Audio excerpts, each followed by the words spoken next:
सुबह का समय था। हल्की धुंध नदी के ऊपर तैर रही थी। ठंडी हवा के साथ नदी की लहरें धीरे धीरे किनारे से टकरा रही थी। लेकिन उसी नदी किनारे एक ऐसी घटना होने वाली थी जो दो अनाथ बहनों की पूरी जिंदगी बदल देने वाली थी।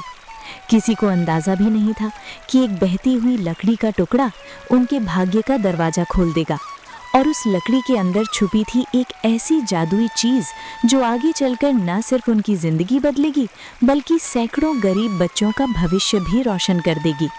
लेकिन उससे पहले आइए जानते हैं इन दोनों बहनों की कहानी। एक छोटे से गांव के किनारे एक पुरानी टूटी फूटी झोपड़ी थी। वहीं रहती थीं दो बहनें। बड़ी बहन का नाम था सीता, उसकी उम्र थी 20 साल। छोटी बहन का नाम था गौरी, उसकी उम्र थी 16 साल। इन दोनों की जिंदगी शुरू से ही बहुत कठिन थी। सबसे दुख की बात ये थी कि उन्हें अपने माता पिता के बारे में कुछ भी पता नहीं था। जब से उन्हें होश आया, उन्होंने खुद को हमेशा अकेला ही पाया। गांव के कुछ बूढ़े लोगों ने उन्हें बताया था कि तुम्हारे माता पिता बहुत मेहनती थे, एक दिन काम के लिए गांव से बाहर गए थे। लेकिन उसी दिन अचानक भयानक आंधी और तूफान आ गया था। फिर उसके बाद आई थी भयंकर बाढ़। इतनी भयानक बाढ़ कि पूरा इलाका पानी में डूब गया था। उस दिन के बाद उनके माता पिता कभी वापस नहीं लौटे। कोई नहीं जानता था कि उनके साथ क्या हुआ। बस इतना ही पता चला कि वो हमेशा के लिए गायब हो गए। धीरे धीरे दोनों बहनें बड़ी होने लगीं, लेकिन गरीबी कम नहीं हुई। कई बार तो उन्हें दिन में सिर्फ एक बार ही खाना मिलता था। उनके गांव के पास एक छोटा सा जंगल था। वही जंगल उनके जीवन का सहारा बन गया। सीता रोज सुबह जंगल जाती। वहां से वो सूखी लकड़ियां इकट्ठा करती, फिर उन्हें गांव में बेच देती। कभी कभी जंगल में उन्हें जंगली फल भी मिल जाते। गौरी जंगल से सब्जियां और पत्ते तोड़ लाती। उन्हीं सब चीजों से दोनों का गुजारा चलता था। गरीबी के बावजूद दोनों बहनों में बहुत प्यार था। सीता हमेशा गौरी का ख्याल रखती। अगर खाना थोड़ा होता तो सीता अक्सर कहती, मुझे भूख नहीं है गौरी, तुम खा लो। लेकिन गौरी समझ जाती। वो कहती, दीदी मुझे भी ज्यादा भूख नहीं है, और दोनों आधा आधा बांटकर खा लेती। एक रात गौरी ने आसमान की तरफ देखते हुए कहा, दीदी क्या हमारी जिंदगी हमेशा ऐसी ही रहेगी? सीता थोड़ी देर चुप रही, फिर मुस्कुराकर बोली, नहीं गौरी, भगवान सब देख रहा है। एक दिन हमारी जिंदगी जरूर बदलेगी, और उस दिन हम दूसरों की भी मदद करेंगे। गौरी ने आश्चर्य से पूछा, हम दूसरों की? सीता ने कहा, हाँ, अगर कभी हमारे पास कुछ ज्यादा हुआ तो हम उन बच्चों की मदद करेंगे जिनके पास कोई नहीं है। गौरी ने मुस्कुराते हुए सिर हिला दिया। उसे नहीं पता था कि दीदी की ये बात बहुत जल्द सच होने वाली थी। एक सुबह सीता हमेशा की तरह नदी किनारे गई। वो वहां बैठकर गांव के घरों के बर्तन धोने का काम करती थी। नदी का पानी साफ और ठंडा था। सीता बर्तन धो रही थी और धीरे धीरे गुनगुना रही थी। तभी अचानक उसे पानी में कुछ तैरता हुआ दिखाई दिया। वो चीज धीरे धीरे उसकी तरफ आ रही थी। पहले तो उसने ध्यान नहीं दिया, लेकिन जब वो चीज पास आई तो उसे समझ आया कि वो एक लकड़ी का टुकड़ा था। लेकिन वो साधारण लकड़ी नहीं थी। लकड़ी के बीच में एक छोटा सा बंद डिब्बा लगा हुआ था। सीता चौंक गई। उसने तुरंत हाथ बढ़ाकर लकड़ी को पकड़ लिया। ये क्या हो सकता है? उसने मन ही मन सोचा। डिब्बा बहुत पुराना लग रहा था, लेकिन अजीब बात ये थी कि उसमें से हल्की सुनहरी चमक निकल रही थी। सीता का दिल जोर जोर से धड़कने लगा। उसे समझ नहीं आ रहा था कि उसे डिब्बा खोलना चाहिए या नहीं, लेकिन उसकी उत्सुकता बढ़ती जा रही थी। आखिर उसने धीरे धीरे डिब्बे का ढक्कन खोल दिया, और जैसे ही ढक्कन खुला, सीता की आंखें आश्चर्य से फटी की फटी रह गईं, क्योंकि अंदर रखी थी एक ऐसी जादुई चीज जो उसकी और गौरी की किस्मत हमेशा के लिए बदलने वाली थी। जैसे ही सीता ने उस छोटे से डिब्बे का ढक्कन खोला, उसकी आंखें आश्चर्य से फैल गईं। डिब्बे के अंदर एक छोटी सी चमकती हुई अंगूठी रखी थी। वो साधारण अंगूठी नहीं थी। उस अंगूठी से हल्की सुनहरी रोशनी निकल रही थी। सीता ने ऐसा पहले कभी नहीं देखा था। उसने डरते डरते उस अंगूठी को हाथ में उठाया। जैसे ही अंगूठी उसके हाथ में आई, अचानक एक हल्की सी गर्माहट उसके हाथ में महसूस हुई। सीता घबरा गई। उसने जल्दी से अंगूठी वापस डिब्बे में रखने की कोशिश की, लेकिन तभी उसे अपने कानों में एक धीमी सी आवाज सुनाई दी। आवाज बहुत मीठी थी, जैसे कोई दूर से बोल रहा हो। आवाज कह रही थी, डरो मत, ये अंगूठी तुम्हारे भाग्य को बदलने आई है। सीता घबराकर इधर उधर देखने लगी। नदी किनारे कोई भी नहीं था, सिर्फ बहता हुआ पानी, हवा की आवाज और दूर जंगल में पक्षियों की चहचहाहट। सीता ने धीरे से पूछा, कौन बोल रहा है? कुछ पल तक सन्नाटा रहा। फिर वही आवाज फिर से आई, मैं इस अंगूठी की शक्ति हूं। सीता के हाथ कांपने लगे। उसने पहले कभी ऐसा कुछ नहीं देखा था। आवाज ने फिर कहा, ये अंगूठी किसी लालची या बुरे इंसान के लिए काम नहीं करती। ये सिर्फ उन लोगों की मदद करती है जो दिल के अच्छे होते हैं। सीता धीरे धीरे शांत होने लगी। फिर आवाज ने कहा, अगर तुम इस अंगूठी को पहनोगी तो तुम्हें हर दिन एक छोटी सी इच्छा पूरी करने की शक्ति मिलेगी। सीता ये सुनकर हैरान रह गई। एक इच्छा? मतलब मैं जो चाहूं वो मांग सकती हूँ? वो जल्दी जल्दी झोपड़ी की तरफ भागी। गौरी उस समय झोपड़ी के बाहर बैठी थी। वो कुछ सूखी लकड़ियों को बांध रही थी। सीता को दौड़ते हुए देखकर उसने पूछा, दीदी क्या हुआ? आप इतनी जल्दी क्यों आ गई? सीता ने सांस लेते हुए कहा, गौरी, आज कुछ बहुत अजीब हुआ है। गौरी घबरा गई। क्या हुआ? सीता ने धीरे धीरे पूरी बात बताई। नदी, लकड़ी, डिब्बा और जादुई अंगूठी। गौरी पहले तो हंस पड़ी। दीदी आप मजाक कर रही हो क्या? लेकिन जब उसने सीता की उंगली में अंगूठी देखी तो वो चुप हो गई। सीता बोली, चलो आज हम इसे आजमाते हैं। गौरी ने पूछा, कैसे?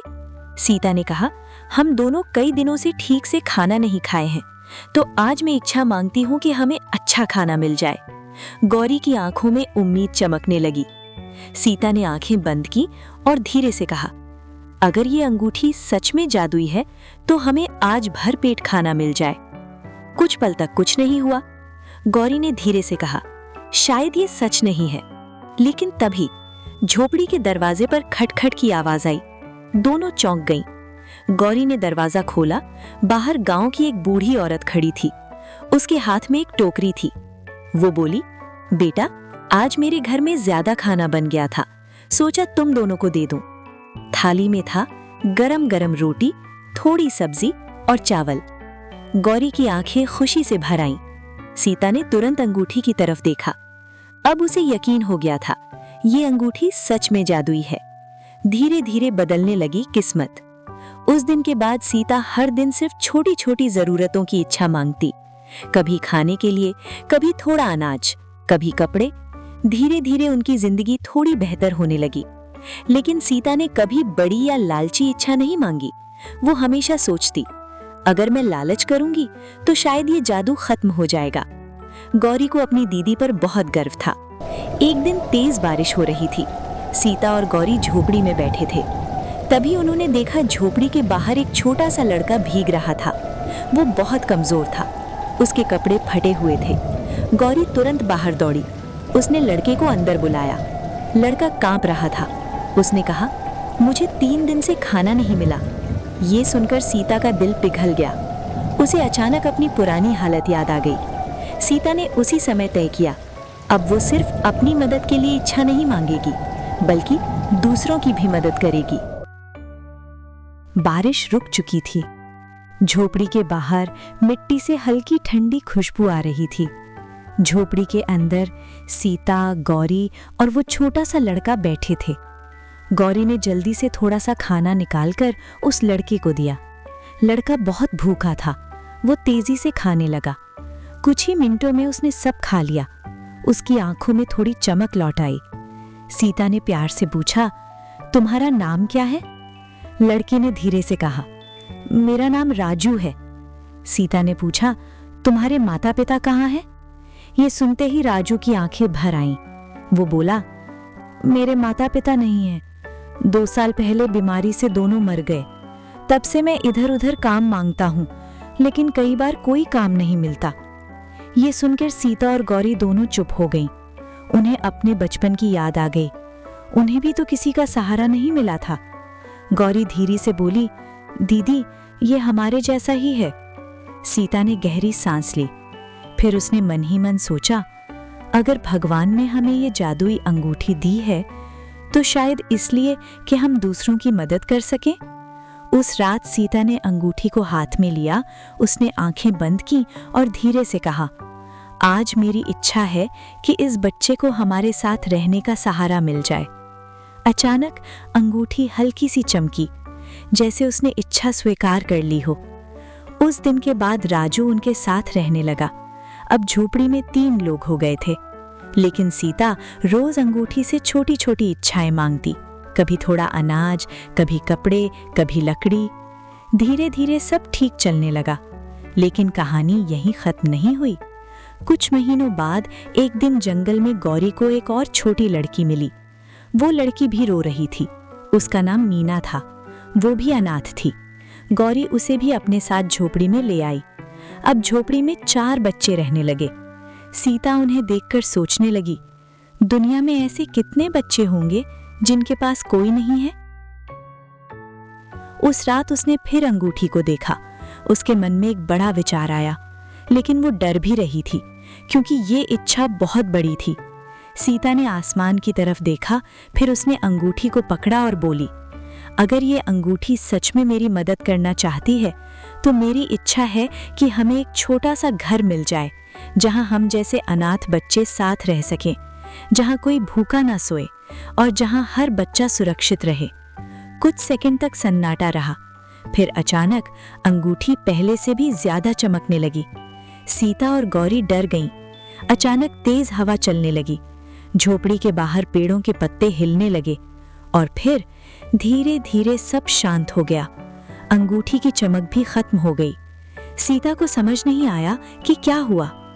अगली सुबह जब सीता बाहर निकली तो वो हैरान रह गई। नदी के किनारे जहां पहले खाली जमीन थी, वहां अब एक छोटा सा सुंदर घर बना हुआ था, लकड़ी और मिट्टी से बना हुआ, लेकिन मजबूत। उसके सामने छोटा सा आंगन था और पास में एक छोटा सा बगीचा भी। गौरी बाहर आई। वो भी ये देखकर हैरान रह गई। राजू और मीना खुशी से चिल्लाने लगे, दीदी ये घर हमारा है क्या? सीता की आंखों में आंसू आ गए। उसे समझ आ गया था ये जादुई अंगूठी का चमत्कार था, लेकिन उसी समय उसने महसूस किया कि उसकी उंगली से अंगूठी गायब हो गई है। जादुई अंगूठी अपना काम करके हमेशा के लिए चली गई थी, लेकिन अब उन्हें अंगूठी की जरूरत भी नहीं थी, क्योंकि अब उनके पास था एक घर, एक परिवार और एक मकसद। धीरे धीरे गांव के और भी अनाथ बच्चे वहां आने लगे। सीता और गौरी सबका ख्याल रखती। कोई भूखा नहीं रहता, कोई अकेला नहीं रहता। समय के साथ वो छोटा सा घर बन गया, अनाथ बच्चों का आश्रय। गांव के लोग भी उनकी मदद करने लगे। कोई अनाज देता, कोई कपड़े देता, कुछ लोग बच्चों को पढ़ाने भी आने लगे।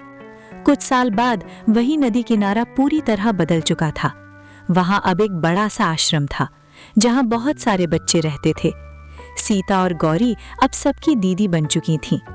एक शाम गौरी ने मुस्कुराकर पूछा, दीदी अगर वो जादुई अंगूठी फिर मिल जाए तो? सीता मुस्कुराई और बोली, अब हमें उसकी जरूरत नहीं है, क्योंकि असली जादू अंगूठी में नहीं था। असली जादू अच्छे दिल में होता है। नदी की लहरें धीरे धीरे बह रही थीं और उसी नदी किनारे 2 अनाथ बहनों ने सैकड़ों बच्चों की जिंदगी बदल दी थी। अगर इंसान का दिल अच्छा हो और वो दूसरों की मदद करे तो किस्मत भी एक दिन उसका साथ जरूर देती है।